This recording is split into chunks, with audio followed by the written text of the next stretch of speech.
क्या कहेंगे चतुर्वेदी जी, आज जो है जो मुजफ्फरनगर का वीडियो था, जो एक टीचर ने धर्म के नाम पर बच्चों को पिटवाया, उसके ऊपर कोई सख्त कार्रवाई नहीं होती है, हल्की फुल्की होती है, हल्की फुल्की कार्रवाई होती है। लेकिन जो उस खबर को दिखाता है, ओल्ड न्यूज का जो पत्रकार है जुबेर, उसके खिलाफ मुकदमा हो जाता है। क्या कहेंगे इससे? पंडित राहुल गांधी ने हम्म। पार्लियामेंट में साफ शब्दों में बहुत पहले कह दिया था कि बीजेपी इस देश में नफरत की खेती करती है। टीचर ने दो तरह के अपराधी पैदा किए, उन बच्चों को से एक बच्चे को पिटवा करके उन बच्चों को अपराध की दलदल में ढकेलने का काम किया, और जो पीटा है बच्चा, जो शोषण का शिकार हुआ है, कल वो बागी हो सकता है अपने अपमान का बदला लेने के लिए, वो भी क्रिमिनल हो सकता है। आप बताइए, इस देश में चिन्मयानंद के खिलाफ बोलना अपराध है, संगीत सोम के बोलना खिलाफ अपराध है, उन्नाव वाले सेंगर साहब के खिलाफ बोलना अपराध है, भाजपाई सरकार की खिलाफत करना अपराध है। लेकिन भाजपा सरकार तो बराबर फॉरवर्डों के लिए काम कर रही है ना, तो आप लोग काहे उनको भाजपा को ये कर रहे हैं? फॉरवर्डों के लिए भाजपा तो फॉरवर्डों की सरकार है ना। अरे मन किसने कह दिया फॉरवर्डों की सरकार? जयप्रकाश चतुर्वेदी ब्राह्मण है।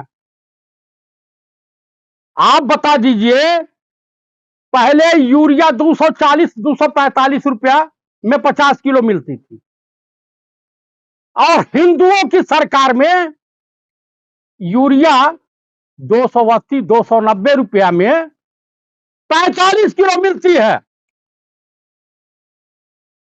यह हिंदुओं की सरकार है। जब अल्पसंख्यक प्रधानमंत्री डॉक्टर मनमोहन सिंह हुआ करते थे, तो इस देश के तमाम किसानों का एक 5 मिनट के अंदर 75,000 करोड़ कर्जा माफ कर दिया जाता। और इस वक्त जो है कि सरकार 2,000 रुपया दे रही है भीख के रूप में। साल भर में किसान सम्मान निधि नाम दिया गया है। महंगाई है तो क्या हुआ, कम से कम हिंदू राष्ट्र तो बन जाएगी ना। महंगाई हो तो क्या हुआ? तो हिंदू राष्ट्र बन जाएगा तो कच्छे में आप आना पसंद करेंगे? अभी तो 5 शर्ट पहन के घूम रहे हैं। क्या हिंदुस्तान की 90% जनता को भिखारियों के लाइन में खड़ा देखना चाहते हैं? यही हिंदू राष्ट्र है। क्या इस देश के संविधान को जला देना चाहते हैं? यही हिंदू राष्ट्र है।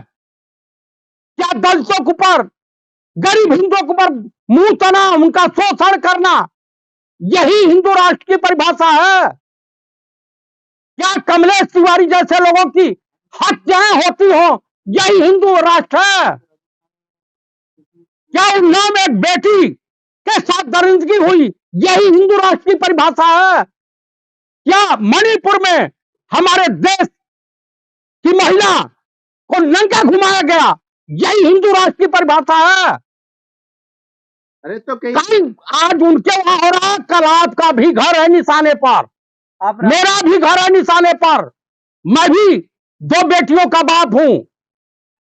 मेरी बेटियां कैसे सुरक्षित होगी, उसकी चिंता सताई जा रही है इन राक्षसों की सरकार में। नहीं, आप चिंता नहीं कीजिए, क्योंकि आप हिंदू हैं। हिंदू के साथ अन्याय शोषण नहीं किया जाता है।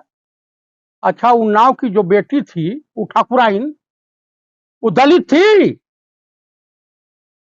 कहो, कानपुर में जो माँ बेटी को जला करके मार दिया गया, वो ब्राह्मण नहीं थी, वो दलित थी। एक साधु जो है पूरा मालिश करवा रहा है 16-17 साल की बच्ची से, वो हिंदू नहीं थी? आप बताइए, हिंदुओं की परिभाषा होती क्या है? अरे तो जाग तो रहा है ना, हिंदू तो जाग रहा है। हिंदू जाग रहा है, अपनी बहू बेटियों की इज्जत बेचने के बाद जागेगा, लुटवाने के बाद जागेगा। आप मुझे बता दीजिए, क्या हिंदुस्तान को केरोसिन से छिड़क करके आग लगाना चाहते हैं आप लोग? कहाँ आग लग रही है? भाई के बाप बाप की चड्ढी फटी हुई है। अब बेटा कह रहा है माती माती माती।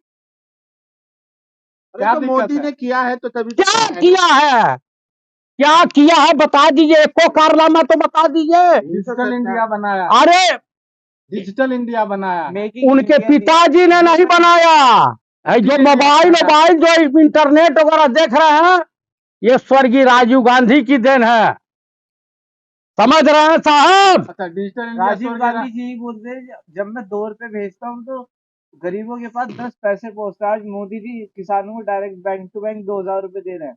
वाह, बड़ी बहुत बहुत।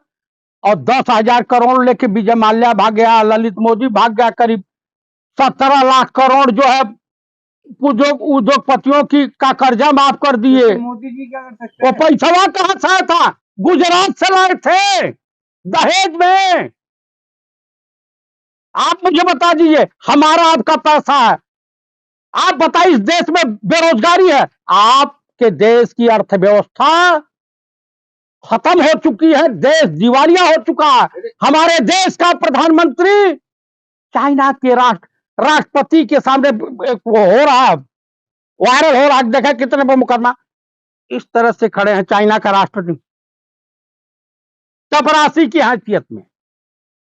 मोदी जी की अध्यक्षता में आज अभी G20 हो रहा है सर। हाँ? क्या बात कर रहे हैं, पूरी दिल्ली चमकी पड़ी है। अरे 1983 में 83-84 में 102 देशों का सम्मेलन हुआ, गुट निरपेक्ष सम्मेलन, जिसकी अध्यक्ष चुनी गई थी स्वर्गीय श्रीमती इंदिरा गांधी।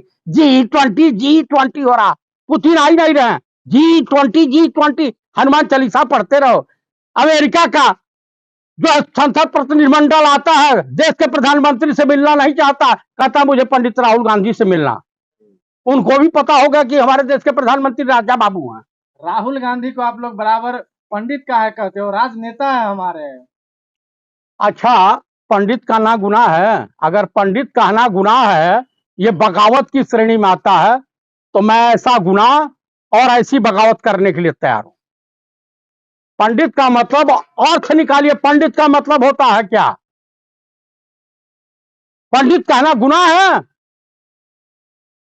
तो यही तो मोदी जी कह रहे हैं कि तुष्टीकरण और भ्रष्टाचार, इसको मुक्त करना है। अरे नमक की तरह खा रहा है ये देश। वाह वाह वाह वाह, एक नाथ सिंधे, अरे फुल लीजिए, एक नाथ सिंधे राजा हरिश्चंद्र की छठी औलाद है। जो इनके तमाम विभागों में कैग ने बताया है कि घोटाला हुआ है, ये सब राजा हरिश्चंद्र की छठी औलाद हैं। अजीत पवार गए हैं, वो राजा हरिश्चंद्र 70,000 करोड़ के घोटाले का ही मोदी जी ने कहा था, मैं नहीं कह रहा हूं। इनका जो हेमंत विश्व शर्मा वहां का है, जिसके खिलाफ भी लोग पंपलेट बांटे, जो भी बांटे और धरना प्रदर्शन किए, इनका मुख्यमंत्री और राजा हरिश्चंद्र की छठी औलाद है। पूरे भ्रष्टाचारी, बलात्कारी, दुराचारी, देशद्रोही, गद्दार इनके साथ है। तो वो जो है राजा हरिश्चंद्र की छठी औलाद है। हाँ? काहे हिल रहे हैं, काहे ममरी हेट हो रही है? चतुर्वेदी जी, आप बार बार में बलात्कार की बात कहते हैं। भारतीय जनता पार्टी के कुछ नेता ऐसे हैं जो ये कहते हैं कि बलात्कार जो होते हैं वो कांग्रेस शासित प्रदेशों में ही क्यों होते हैं? हाँ, ये बड़ा बहुत बढ़िया प्रश्न किया। जब महबूबा मुफ्ती सईद इनके पार्टी से मुख्यमंत्री हुआ करती थी, एक कठुआ रेप कांड हुआ था, याद होगा, तो आप पत्रकार हैं तो याद होगा। और इनके पार्टी के लोग रेपिस्टों के पक्ष में रैली, उनको बचाने के लिए इनके विधायक और मंत्री रैली निकाले थे, धरना प्रदर्शन किया था। आप मुझे बता दीजिए, चिन्मयानंद भाजपा के सरकार में गृह राज्य मंत्री थे या भाजपा के? आप ही बता दीजिए, किसकी सरकार में थे? तो वो तो गए ना, आप जेल बताइए। तो गए वो। कहाँ गए चिन्मयानंद?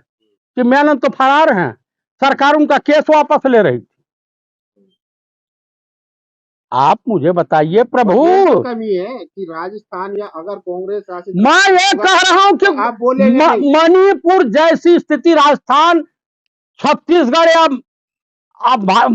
कांग्रेस शासित प्रदेशों की है। वहां नंगी लड़कियां घुमाई जा रही हैं, बच्चियां घुमाई जा रही हैं, इंटरनेट ऑफ हो जा रहा है, बेशरम मुख्यमंत्री वहां का कह रहा है कि अगर इंटरनेट होगा तो ऐसी तमाम सैकड़ों तस्वीर आएंगी। तो मोदी जी ने उसे एड्रेस तो दिया लाल किले से, दुख जताया, पीड़ा हुई उन्होंने, और क्या चीज। तो काहे ने उस मुख्यमंत्री को जेल भेज दिए पहले, काहे नहीं बर्खास्त कर दिए? आप मुझे बता दीजिए।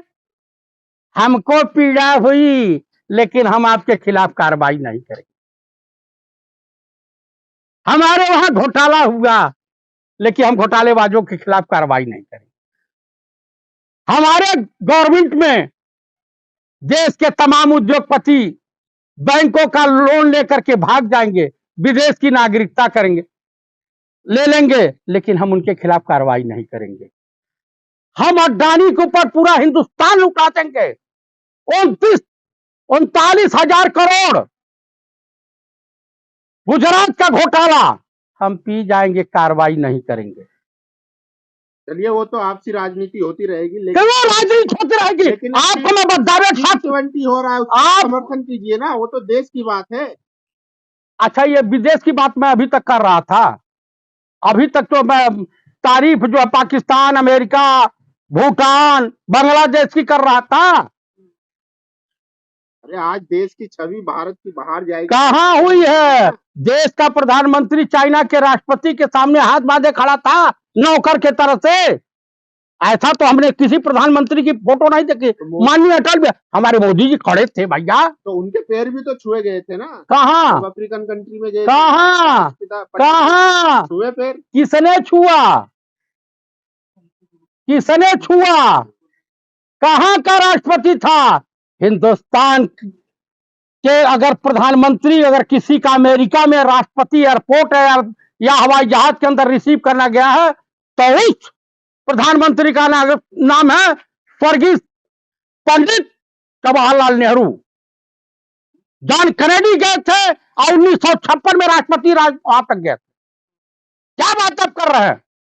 आप क्या बात? हिंदुस्तान के प्रधानमंत्री थे राजीव गांधी जी। हाँ। और वहां के राष्ट्र जो है छतरी लेकर के प्रोटोकॉल भूल गए, पीछे चल रहे थे। दूसरी तरफ जो मोदी के मुख्य सलाहकार हैं वो हमारे संविधान को बदलने की बार बार बात करते हैं, लेकिन कांग्रेस उस पर एकदम चुप बैठी है। क्यों? किसने कह दिया कांग्रेस चुप बैठी है? मायावती कौन सी डिस्को कर रही है? आप बताइए। और देश में राजनीतिक पार्टियां नहीं है? कुछ तोहमत जो है कांग्रेस के ऊपर, कुछ तोहमत पंडित राहुल गांधी के ऊपर। इस देश की जो समस्या है पंडित जवाहरलाल नेहरू जिम्मेदार हैं। ये लोग अपनी जिम्मेदारी कब समझेंगे? उनका आर्थिक सलाहकार इस तरह का बयान दे रहा हो तो देश का प्रधानमंत्री तालियां बजाने के लिए बैठा है। आप ही बताइए। संविधान को लेकर, संविधान को बचाने के लिए कांग्रेस वचनबद्ध है और रहेगी। और कांग्रेस संविधान को बचाने के लिए किसी स्तर तक जाने को तैयार है।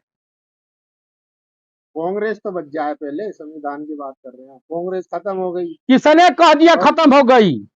24 में फिर से आ रहे हैं।